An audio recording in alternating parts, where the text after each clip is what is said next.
Hey, good morning, everyone. It's Sunday morning. It's about 8:45, and um, I've been meaning to get this video out. I've been busy, and I haven't had a chance to do it. And I really wanted to do it because Sean from the EDC Den, put out an open tag, and he wanted us to show uh, the knives that got you started in the hobby, or the knife that really got you jump started into the collecting hobby. So I'm going to see if I could do this video any kind of justice, because I'll tell you what, and I truly mean this.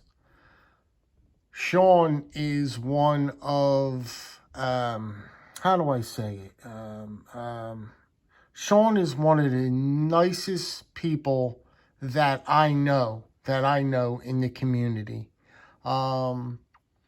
He has really become a fantastic friend. I get a little worked up, you know what I mean? But I really mean, and I'm not boasting, I'm not trying to, do all this soppy, sad stuff, you know what I mean? But the bottom line is, he really is a nice guy. He talks so nice. He is just a man. He's a great guy. So anyway, that's that. The first knife I'm going to show you is a knife that I've showed this knife before, and you probably saw it. Because I did a whole story on it.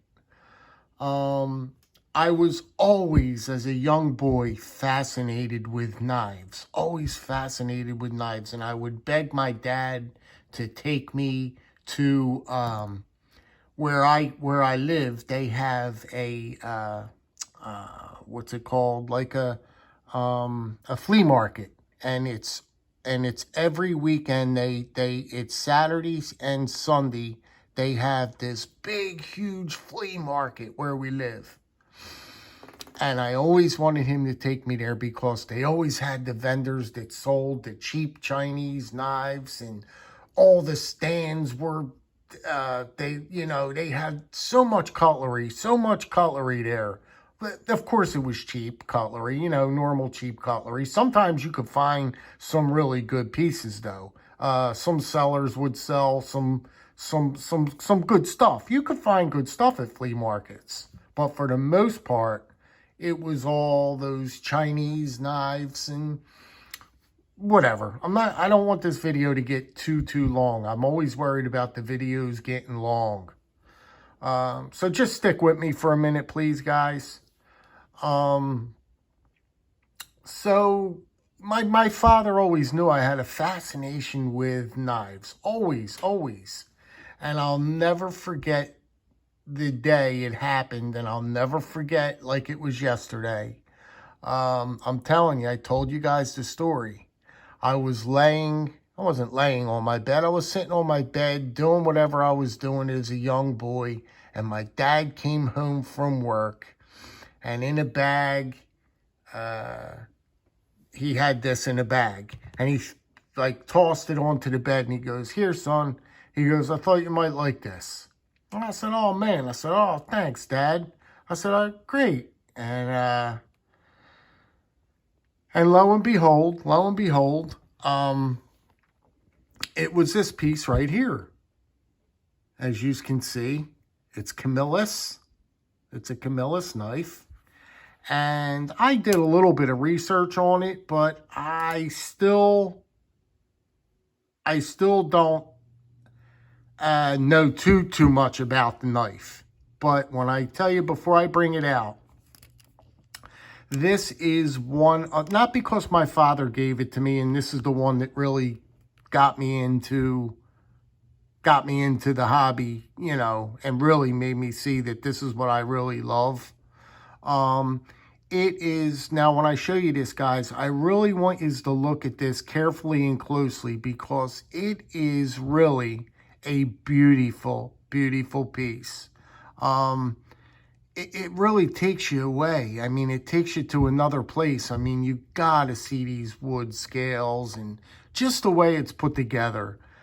Tobias, if you're out there and you're listening, buddy, I'd like for your input on this piece, please, if you may. And so let's look at it. All right, so there's the sheath. The sheath is a great, great leather. I mean, a quality leather sheath. It says Genuine Leather USA. And I tell you the truth, guys, I keep this sheath treated. But it is as soft and as supple as it can be. It is a quality leather sheath.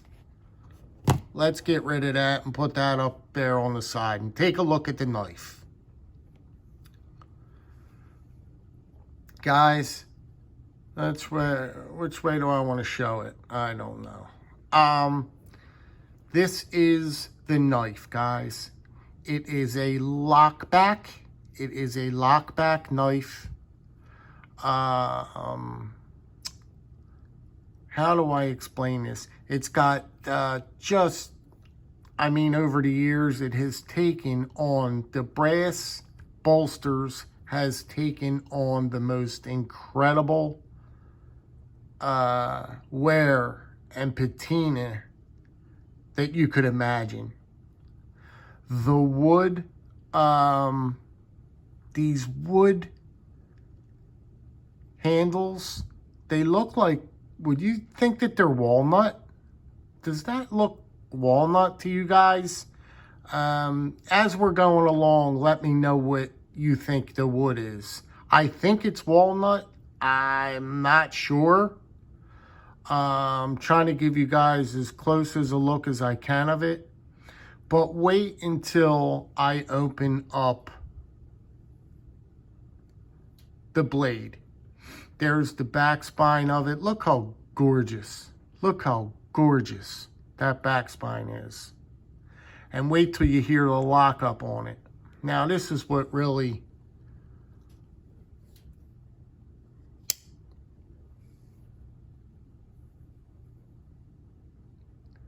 there it is, guys. There it is.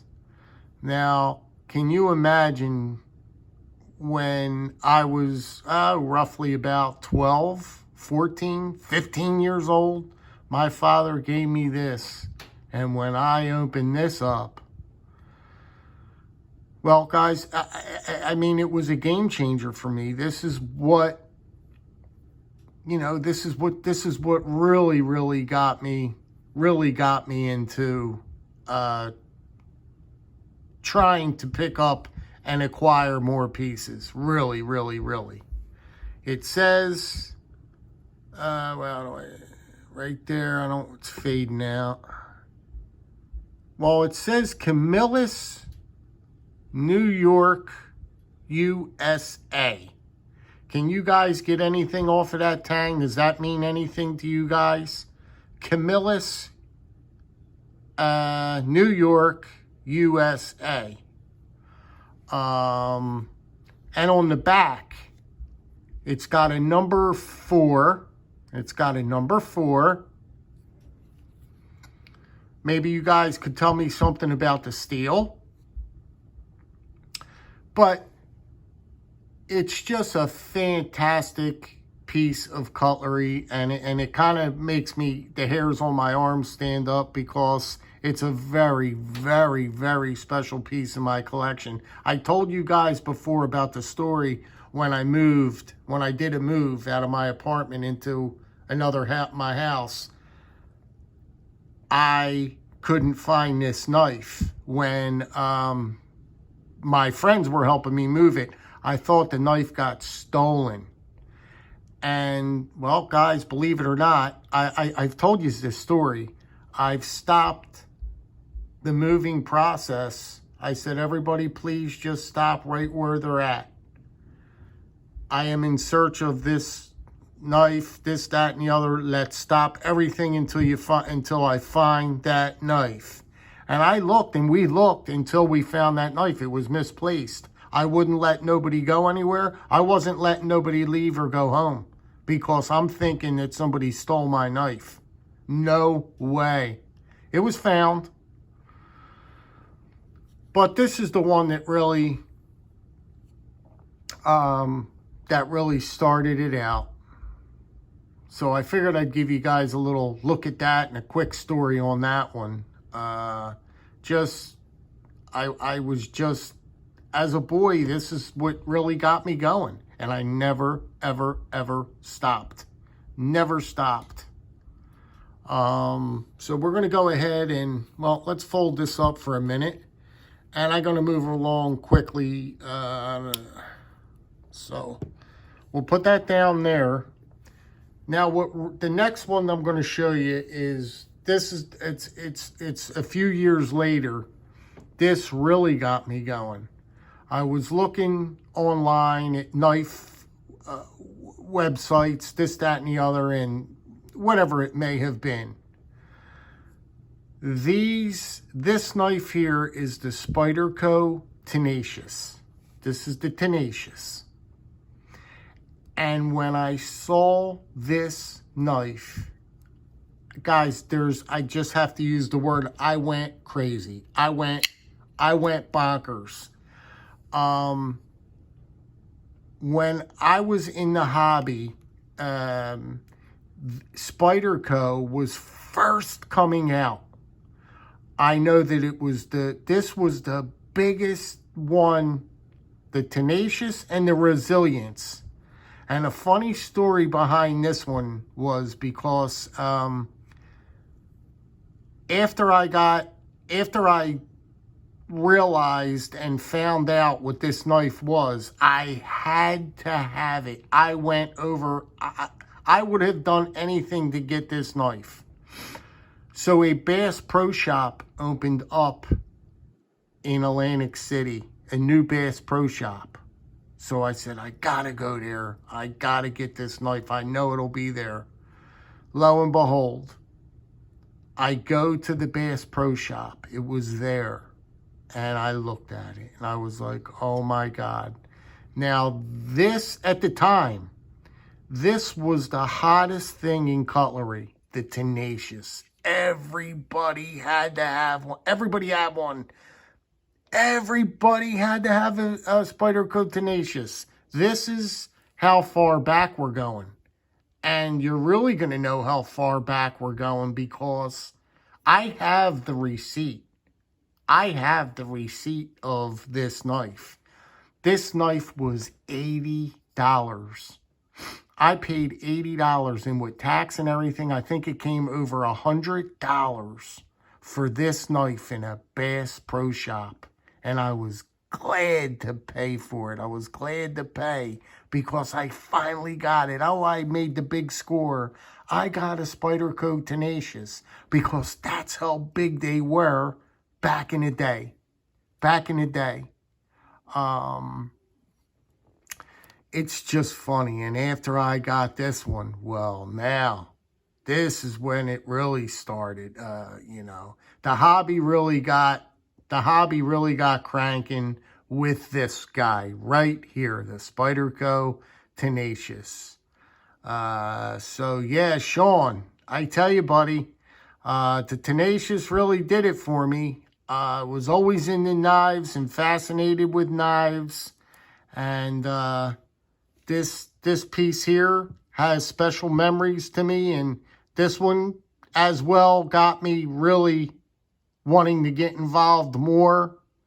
But this is the one, Sean, the Spyderco Tenacious is the one that really piqued my interest in the knife hobby.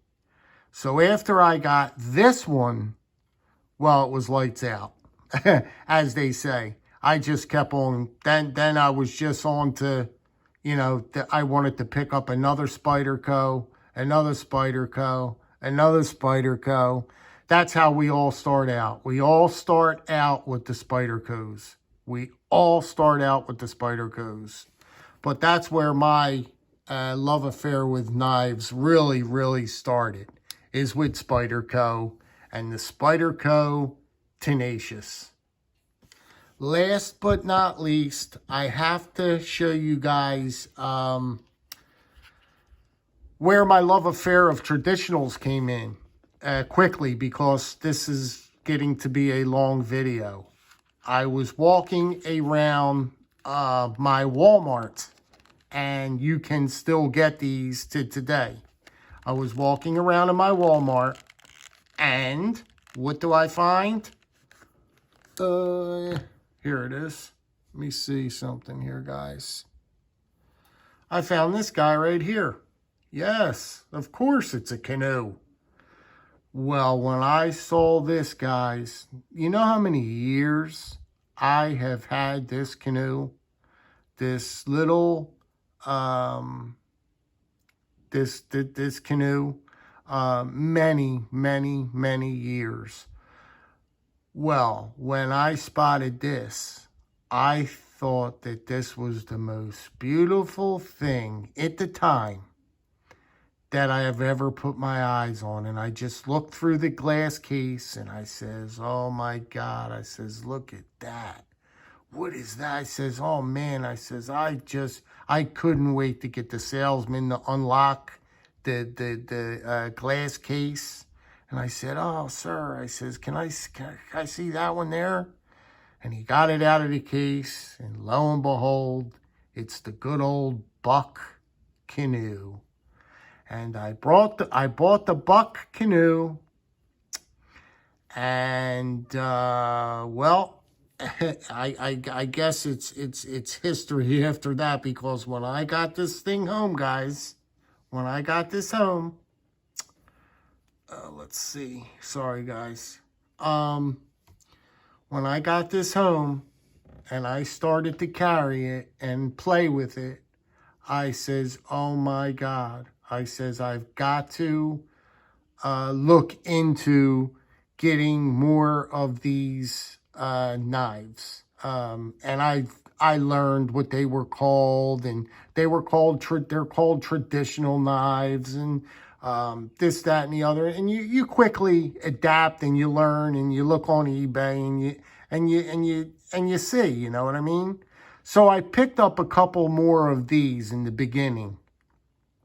Then, as time went on, I wanted to move on to different patterns. So that's what I did, and I wanted to try different companies. Then I started buying case knives, Schrade. I bought a couple of Schrades. I was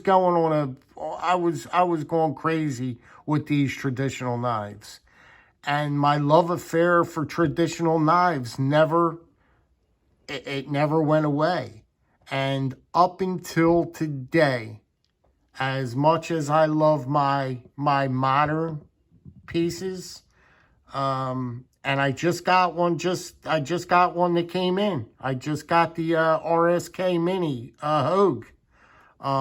As much as I love them knives, my heart is still with traditional knives. My heart is still with these guys. And